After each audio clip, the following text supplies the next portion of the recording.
Liwanag. Ayan. Ayan. Hi friends! Welcome back to Messy Life. Kumusta po kayong lahat? My name is Lori. Isa pong Pinay na online seller dito sa Amerika. Nagbebenta po ako online through Amazon, eBay, Walmart, Mercari, Poshmark, and Facebook Market for almost 5 years na.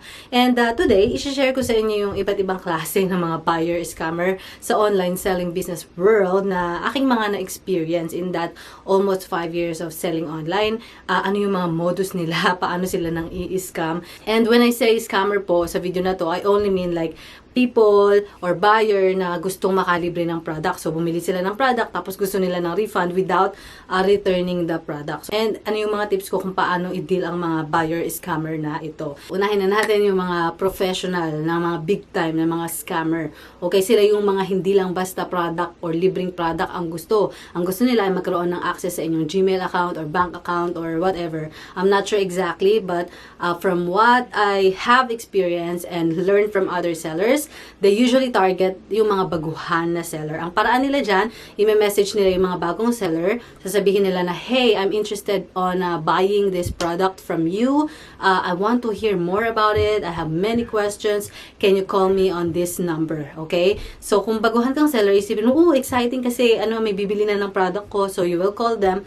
And then again, from what I heard, they will try to be friendly. Kung parang ibubudol ka na nila hanggang sa meron na silang makuhang mga personal na information from you and somehow get into your account. I'm not sure exactly how they do that, but I do get messages before nung baguhan pa nga lang ako. So that's number one. So of course, the tip is never talk to the buyer outside the platform. Kumbaga kung sa eBay ka sila bumibili, sa eBay lang kayo mag-usap. Kung sa Amazon lang kayo mag-usap. Number two is halos kapareho ng number one. Except, itong mga scammer na ito, they want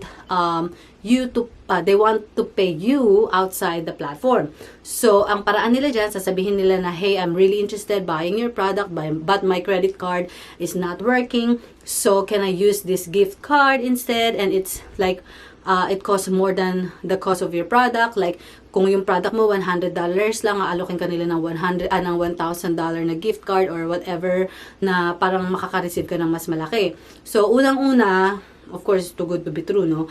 Pero, wag kang tatanggap ng payment outside the platform kasi again, you're not gonna be protected and it's against the policy of the platform usually. So, if they are offering to pay you in another way, say no, you have to pay through eBay or through Amazon. So that's the safest way. So number 1 and 2 halos pareho lang na parang keep the business within the platform to be safe and protected by the platform, and of course don't just trust the buyer with what they said. Dapat ang masunod is yung way ng platform or your way, 'di ba?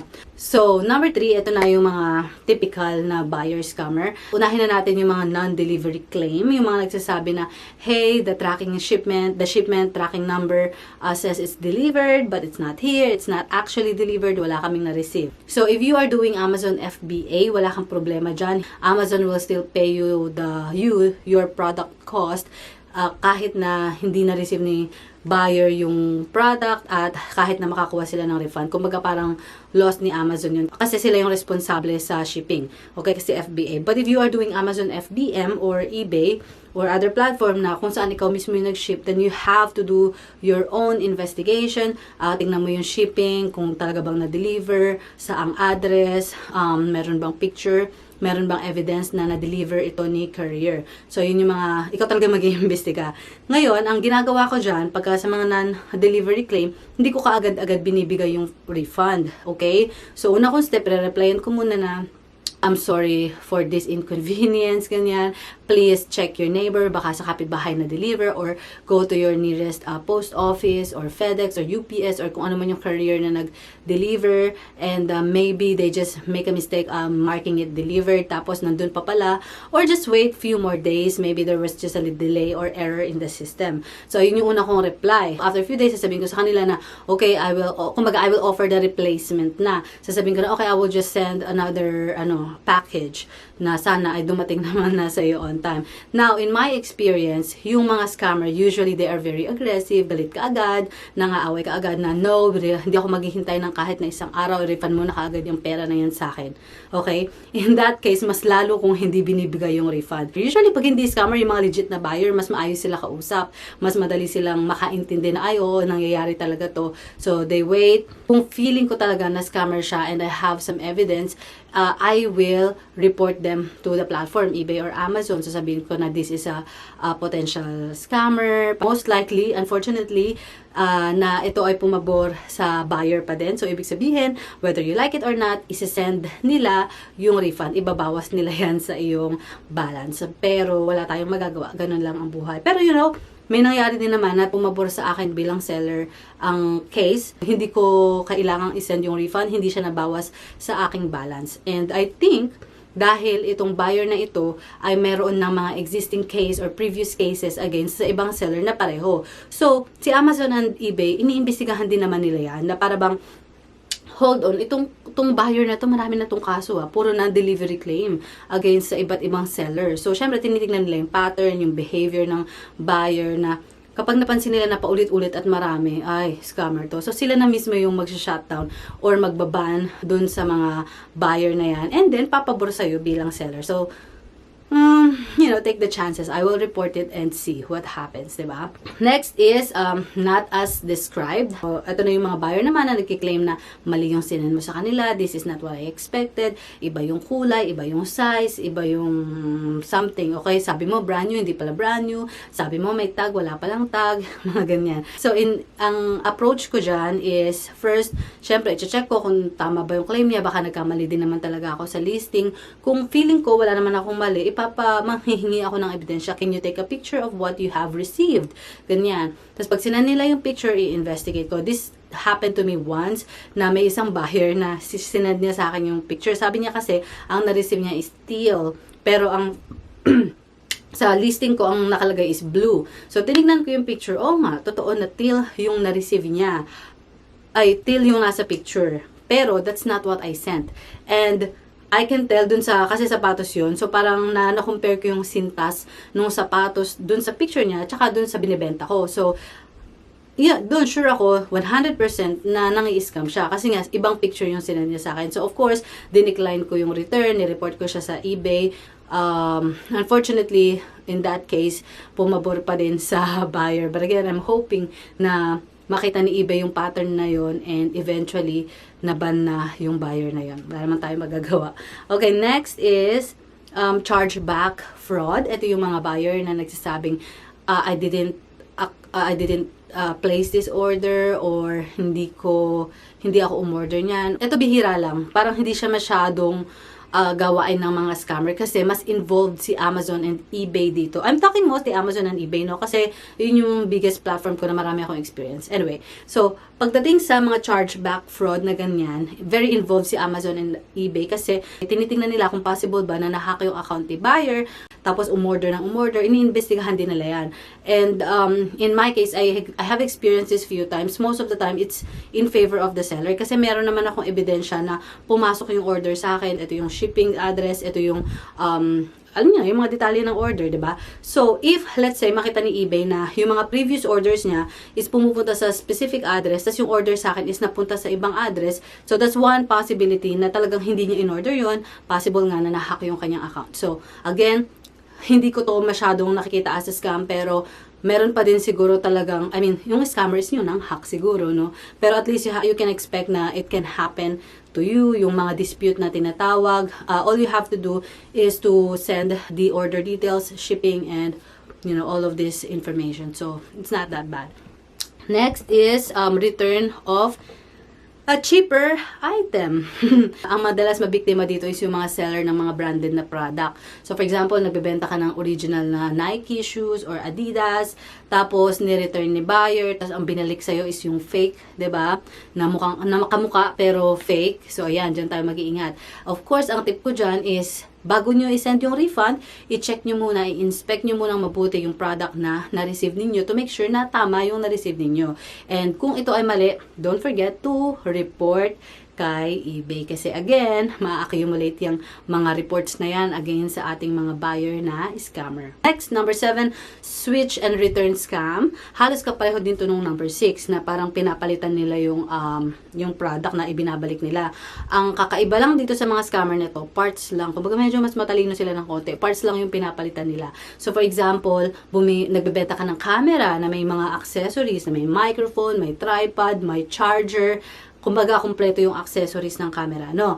Ngayon, pag ni-return sa'yo, yung pala pinalitan yung microphone, pinalitan pala yung tripod, or kinuha pala yung charger. Kumbaga, bawas na. Hindi na siya as good as new na nung shinip mo sa buyer, no? So, syempre, sa unang tingin, pag in-inspect mo yung product, binalik naman niya yung camera. Parang gano'n. Tapos, eventually, marirealize mo na, ay, pinalitan pala yung charger, this is the wrong charger, or this is the wrong microphone, or kung ano man yung pinalitan. Okay, i-refund mo na. So again, same tip. Kung kayo ay nagbebenta ng product na may iba't ibang accessories or parts, make sure na tama at naibalik ni buyer ang lahat ng parts ng product na yan. And then next is empty box claims. Ito naman yung nagsasabi na na-receive na nila yung package pero walang laman, wala yung product, empty box lang. So, nangyari lang naman to sa akin once. Ang ginawa ko dyan, hindi ko rin siya kaagad ni-refund. Nag-open ako ng case against dun sa courier, which is UPS that time. Sinabi ko na, hey, UPS, yung package ko is dumating sa kanila ng empty. I mean, that time, I genuinely think na baka naman si delivery man, di ba? Baka naman ganun yung nangyari. Pero from dun sa conversation namin ni buyer, na-figure out ko na mukhang scammer siya. Kasi again, ito personal opinion ko lang, yung mga scammer is usually very desperate at nananakot sila para ibigay mo yung refund ka agad-agad. Sila yung tipong parang nang blackmail, sinasabi nila na, I will give you 1-star review or negative feedback, or I will report you to eBay, I will report you to Amazon. Parang sasabihin nila yung nananakot sila against your business, or I will report you to the police for selling me this. Yung mga ganyan pa sila. Pag ganyan sila, scammer to. Kasi desperate sila makuha yung refund agad-agad eh. Pag natakot ka kasi, isasend mo na yung refund, di ba? Para tapos na yung problema. So, dun sa empty box claim ko na nangyari sa akin, parang ganun yung attitude ng buyer. Nireport ko siya sa eBay, but unfortunately, na-refund pa din. Nakaka-frustrate lang yung mga ganitong cases kasi madalas talaga na sa buyer pumapabor. So, hoping na lang tayo na in the future makarma sila. But yeah, that's one more thing. But yun nga, ang tip ko dyan is wag agad ibabalik yung refund, or wag mo muna i-refund. Parang mag-open ka muna ng case na parang nireport mo sa courier na ganun yung nangyari, kasi baka naman talagang malay mo sila din ang mag-take ng responsibility, makapag-claim ka ng something. Alright, and then number 9, rent for free na mga buyer. Ito yung mga buyer na bumili ng product ng hiram lang, ginamit lang once, tapos ibabalik na. Nakakabwisit yung mga yan. Common yan sa damit, kaya marami na akong experience yan, kasi marami akong damit na binibenta. So, ayun nga, ayun yung way nila, bibili sila, tapos gagamitin nila, tapos isasauli. Ngayon, ang una kong tinitingnan pag may mga return ako na damit, is kung gaano katagal mula nung dineliver until dun sa time na nag-decide siya na ibalik. Okay? Tapos kung kailan niya talaga ibabalik. If it's more than a week, then magdududa na ako dyan. Tapos minsan hindi pa kaagad nila yan siniship pabalik. Mag-open sila ng return case, pero hindi agad nila siniship pabalik yung damit. And then, pag na-receive yung damit, of course, syempre, inspect kung mabuti kung wala pa siyang ebidensya na ito ay nagamit o hindi. Kumbaga, kung brand new siya, dapat brand new pa din na natin na-receive. Kung may amoy ba, may mga ganong ebidensya, kung nalabhan ba, ayan yung mga tinitignan natin. And again, kung nalaman ninyo or meron kayong ebidensya na ito ay nagamit, i-report yan sa Amazon or eBay. Last na, partial refund request. Ito yung mga palaaway na scammer na parang ganun din, nananakot din sila na may something wrong dun sa product. Pero at least ito partial refund lang yung hinihingi nila. Hindi sila nanghingi ng full refund. Ang gusto lang nila is partial refund dahil medyo may konting problema dun sa iyong product. For example, sa akin siguro yung worst is yung bumili ng lotion na may box. Tapos yung box parang nabuksan siya. Kasi hindi naman siya sealed na box eh. So talagang madali lang siya mabuksan. So, siguro naalog sa box, nabuksan yung box, pero yung lotion tsaka yung bote, okay naman, wala namang problema. Tapos nagreklamo siya na parang gusto niya ng refund. Sabi, iniisip ko naman, bakit ka magpapa-refund sa sirang box? Anong gagawin mo sa box? Okay naman yung lotion, magagamit mo naman yung lotion, diba? Buti pa sana kung nabuksan yung lotion, tapos tumapon, ganyan. Yun, so parang So, ang dami niya nang sinabi, nananakot na siya, no, I will give you negative feedback, blah, blah, blah, I will report you to eBay or whatever. Parang, if may mga problema sa inyong product na nirereklamo ni buyer, yes, you can offer partial refund. Pero ako, sana maliit lang yung i-offer nyo. Like 10% lang, 5, 10, 20%, ganyan. Tapos kapag nag-demand sila ng malaki na refund, like, oh, I want 50% refund, ganyan. Masyado na pong malaki, ibalik nyo na lang yung product, tapos i-refund ko sa inyo 100%. Diba? So, pag ayaw pa din, ewan ko na, malamang scammer na yan, 'di ba? Or yung parang nang iisa na yan. So, yun yung ating iba't ibang klase ng mga scammer. Ngayon, bibigyan ko naman kayo ng marami pang tips para ano yung general thought about this whole situation, no? Unang-una kong tip dyan is, syempre, aralin nyo mabuti at i-set up nyo mabuti yung inyong return policy depende sa category ng inyong mga paninda, kung ano yung inyong binibenta. Gusto nyo ba within 30 days isasauli dapat ang product? Gusto nyo ba na si buyer ang magbabayad ng shipping label pabalik yung mga return ninyo? Or kayo ba? Free returns ba yung inyong i-offer? Anong klaseng return policy meron kayo? Parang ganun. So, aralin nyo yun mabuti and mag-decide kayo depende sa inyong product. And then, wag kayong magpapatakot sa mga nang blackmail na buyer. Maraming ganyang blackmailer na buyer, yung mga sasabi nga na, I will give you 1-star review, I will give you negative feedback, I will report you to the police, I will report you to Amazon and eBay. Wag kayong magpatakot. Kasi, bagkus kayo nagpapatakot, mas madali kayong mabibiktima. And I understand the feeling. Nung una, bago din ako, medyo kinakabahan din ako pag may mga nangaaway na mga buyer. Parang ayaw nyong mamroblema. So, i-refund nyo na lang. Pero, para sa akin, you're tolerating them being a scammer, 'di ba? By just making it too easy for them. Kung tutuusin, mas madaling mag-refund na lang kaysa makipag-deal pa sa kanila, mamroblema pa.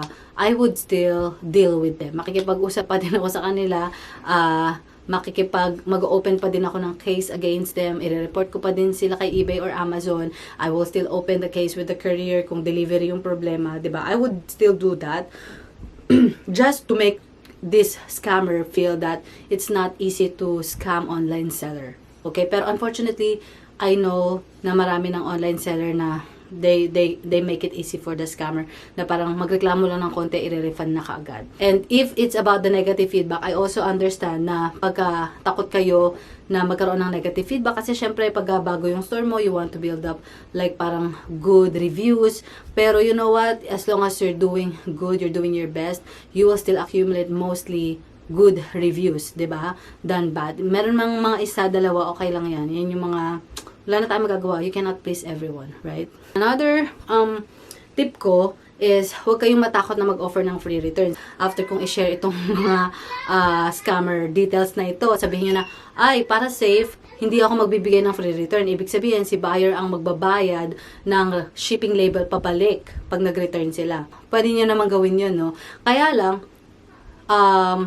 free return is actually attractive para sa mga buyer. So, kapag sinabi mo na not free return ang iyong product, parang ano yan, friction yan. Ayaw na nilang bumili. 'Di ba?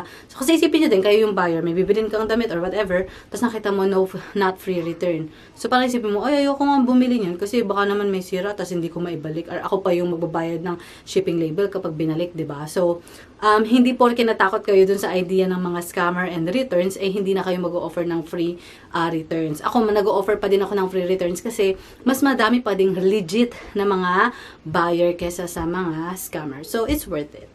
Another tip is buy insurance for more expensive items. I mentioned this very recently sa isa sa mga previous vlog ko na merong bumili sa akin na parang duda ako, feeling ko scammer kasi mamahalin yung product ko tapos brand new yung account niya. So, ang ginawa ko, bumili ako ng insurance dun sa package na yun. So, pwede kasi yun bibili ka ng insurance per package. And bumibili lang ako ng insurance kapag, yun nga, pagduda ko or kapag mahal yung product. So, if it's like $100, ganyan, bibilhan ko yan ng mga $4 or $5 worth na insurance. And the last tip, be a good part of online selling business community. Ito yung sinabi ko kanina. If you have to report this buyer and seller, kahit na parang time consuming, report them. Okay? Hindi mo, kasi Kasi nga, sabi ko sa inyo, binabantayan naman ni Amazon and eBay yung mga buyer na yan eh. They just need to see the pattern. They just need to see kung gaano kadalas itong mag-return, kung gaano kadalas itong mang-scam ng seller. Ngayon, kung hindi mo sila nire-report, how would Amazon and eBay know? So, diba? So, tayong mga seller, magtutulungan tayo by reporting this scammer para hindi na sila makaulit. Maka-scam man sa'yo, hindi na nila yan maulit. Kasi baka bumalik din yan sa'yo in the future, diba? Not only about the scammer, siguro yung pagbibigay ng refund. I think yun yung isa sa mga nakikita ko na yung mga seller madaling magbigay. Lalo na yung mga malalaking business. Ako, maliit na business, syempre parang kada refund masakit yan eh. Pero pag big seller sila or bigger business, they usually just send the refund, send the refund, send the refund. So, parang lumalaki ba yung ulo ng mga buyer, nagiging entitled sila na pag hindi nila nakuha yung gusto nila, kahit may maliit na problema lang sa kanilang product, kailangan i-refund mo yan, full refund. Parang ganun eh. So, in my opinion, being a good part of this community is not making it too easy sa ating mga buyer. So, yun lang. Kung may mga gusto po kayong idagdag, mga comment or mga experiences bilang online seller, I want to read that in the comment section below. So please share your experiences and tips in our selling community. So abangan ko po ang inyong mga comments. Marami pong salamat sa panonood. Till the next video. Bye! Happy selling! Bye-bye for a happy selling. Tumakbo siya talaga. Narinig niya nagpapaalam na ako eh.